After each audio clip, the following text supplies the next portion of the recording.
किबला रुख मुंह करना, किबला रुख मुंह हमारा होना ज़रूरी है। किबला रुख मुंह नहीं है तो फिर नमाज नहीं होती है। अच्छा, ये सारी चीज़ें हो गई। उसके बाद आ जाता है तकबीर तहरीमा। तकबीर तहरीमा क्या होती है? जब आप नियत करके जाए नमाज पे साफ पे खड़े हो गए और उसके बाद हाथ उठा के तो फिर हमने ये कानों की जो लो है यहाँ पे लगा के तो हाथ बांधने होते हैं। हाथ बांधने तक ये जो अल्लाह अकबर कहते हैं ना पहली दफा, इसको कहते हैं तकबीर तहरीमा। और अगर बाजमात नमाज पढ़ रहे हो तो इस तकबीर का नाम तकबीर उला रख लिया जाता है। तकबीर तहरीमा भी है और इसको तकबीर उला कहा जाता है और इसका बाजमात नमाज के साथ इसका बड़ा मुकाम। तो ये सारी हो गई इसकी शराइत। अब उसके बाद आते हैं फ़राइज़ की तरफ। फ़राइज़ जो हैं वो साथ साथ डिस्कस करेंगे, साथ साथ नमाज जो है ये हुसनैन आतिफ प्री 9 से ये साथ साथ परफॉर्म करेगा और आप सब इसको प्रैक्टिकली देखेंगे। और ये जब कंप्लीट हो जाएगा तो फिर चंद एक बच्चों से उसके बाद भी हम जो है ना ये नमाज अदायगी करवा के तो चेक करेंगे और साथ साथ आपको जो है ना वो इसकी प्रैक्टिस करवाएंगे। यानी बावुजू होना, तहारत के अंदर जो है ना बावुजू होना जरूरी होता है। वो चीजें तहारत के अंदर ही आती हैं। तहारत हो गई, वुजू हो गया। अभी जो हम बाकायदा नमाज नहीं पढ़ रहे इसलिए यहाँ पे वो जो शराइत है वो उनका अदा होना जरूरी नहीं है। हम इस तरफ को भी अगर रुख करके तो इसकी प्रैक्टिस करते हैं तो इसका गुनाह नहीं है। समझ आ रही है बात की? अच्छा, तो अभी जो है ये पहली वाली शराइत हमने कंप्लीट कर ली। ड्रेस पाक है, जिस्म पाक है, वुजू जना हो गया, नियत कर ली है और किबला रुख खड़े होके तो ये नमाज अदा करने लगे जी। अभी ये तकबीर तहरीमा जब ये पढ़ेगा तो आपने इस चीज का ख्याल रखना है कि आपके हाथ जो हैं, हाथ इस तरह से सीधे हाथ ऐसे करके आप भी साथ करें, नहीं ऐसे टेढ़े नहीं, ऐसे सीधे। तो ये आपके कानों की लो को ये अंगूठे लगेंगे और यहाँ से फिर आप जब हाथ एक दफा लगा लेंगे यहाँ पे तो फिर आपने एक बात पता क्या करते हैं, इसको ऐसे हाथ छोड़ते हैं और उसके बाद हाथ बांधते हैं। ये तकब्बुर की निशानी होती है ज्यादातर। तो ऐसे नहीं करना, हाथ लगाए ऐसे अल्लाहु अकबर, तो ये डायरेक्ट हाथ बांध लिए जाएंगे। तो वो हाथ ऊपर बांधते हैं, कुछ हाथ ही नीचे बांधते हैं। बेटा ये बात ज़हन में रखिएगा, इन इख्तिलाफात में पढ़ने की इसकी जरूरत नहीं है। बहरहाल नमाज है और जैसे भी आपको सुन्नत तरीके से उसकी जना वो गवाहियाँ मिलती हैं, रवायात मिलती हैं, उसके मुताबिक आप नमाज जरूर अदा कीजिए। तो अभी आप लोग जो है ये नमाज जो हनफी मसलक के मुताबिक ये है कि आप ये दो उंगलियां इस तरह से, ये दायां हाथ ऊपर इस तरह से रख के तो ये उंगलियां ये पीछे इस तरह से रिंग बना लेनी है इसमें आपने, और 3 उंगलियां ये वाली यहाँ पे आ जाएंगी और इसको आजाद छोड़ देना है, सीधा छोड़ देना। ये हाथ इसके पीछे रहेगा, ऐसे आपने जो है वो बांध देना। बेटे नहीं, ऐसे नहीं, हाथ जो राइट है ये ऊपर रखना है। राइट हैंड आपका ऊपर आएगा और इस तरह से उंगलियां ये दोनों हैं, इनको रिंग बनाएंगे ये कलाई के ऊपर, ठीक है।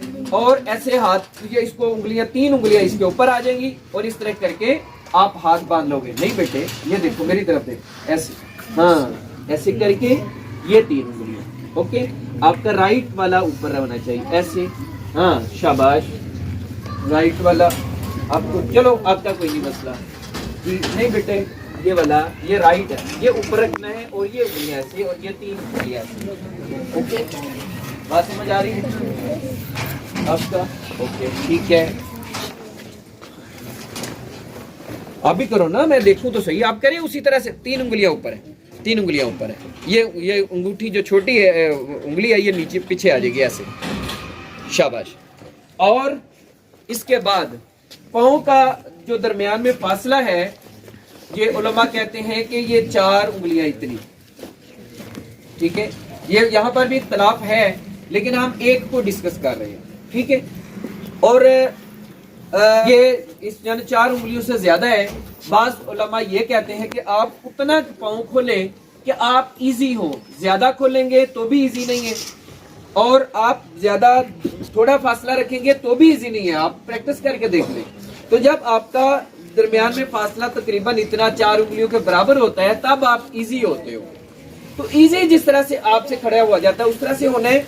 और ये आपके पाँव, मेरे पाँव की तरफ देखे जरा, آپ کے پاؤں اس طرح سے سیدھے، بعض ایسے جو ہے چوڑے پاؤں کر کے کھڑے ہوتے ہیں، ایسے نہیں ہونا، آپ نے یہ پاؤں سیدھے رکھنے ہیں اور انگلیاں جو ہیں ان کا ایسے رخ جو ہے وہ قبلہ کی طرف ہونا چاہیے.